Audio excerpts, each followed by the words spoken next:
నా దగ్గర కనుక ఒక 2 lakhs బడ్జెట్ ఉంటే నేనైతే ఈ ఆఫ్ రోడ్ బైక్ అయితే కొనాలనుకుంటున్నాను. సో ఇందులో వచ్చేసరికి పాజిటివ్స్ వచ్చేసరికి first of all so engine and gear box వచ్చేసరికి చాలా రిఫైన్గా ఉంది, అసలు బటర్ స్మూత్ అని చెప్పాలి. అండ్ రెండో విషయానికి వచ్చేసరికి కిక్ రాడ్ ఉంది. ఇప్పుడు వచ్చే ఆఫ్ రోడ్ బైక్స్లో ఎలక్ట్రిక్ స్టార్ట్ అయితే ఇస్తున్నారు. ఎలక్ట్రిక్ స్టార్ట్ అవ్వకపోతే మరి మీరేం చేస్తారు, తోసుకుంటూ పోతారా? నాకైతే ఇది కిక్ రాడ్ ఉంది, నీట్గా I can kick it and I will go అనమాట. అండ్ థర్డ్ వచ్చేసరికి బడ్జెట్ అనమాట, బడ్జెట్ ఫ్రెండ్లీ. అండ్ సస్పెన్షన్ కూడా చాలా అంటే చాలా బాగుంది, especially when potholes was there అనమాట. అండ్ కన్సర్న్ అవ్వాల్సిన నెగిటివ్స్ కూడా ఒక 2-3 అయితే ఉన్నాయి. ఫస్ట్ వచ్చేసరికి మీరు ఒకవేళ గేర్లో ఉన్నారనుకోండి, బైక్ కనుక ఆగిందా మీరు ఏ గేర్లో ఉన్నారో తెలియదు అనమాట. అండ్ రెండోది వచ్చేసరికి రేర్ బ్రేక్ అనమాట. రేర్ బ్రేక్ అసలు మీరు ఉన్నట్టే ఫీల్ అవ్వరు, but it's working. But high స్పీడ్స్లో వెళ్తున్నప్పుడు అయితే మీరు సడన్గా బ్రేక్ వేసి కూర్చుంటానంటే అవ్వదు అనమాట. You better to use front break.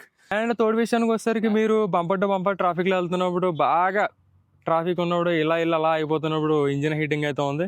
So అవి తప్పితే ఇంకేమీ లేవు. అండ్ బైక్స్లో పాజిటివ్స్ ఎక్కువ ఉన్నాయి నెగిటివ్స్ కన్నా. So you better to consider this bike under 2 lakhs.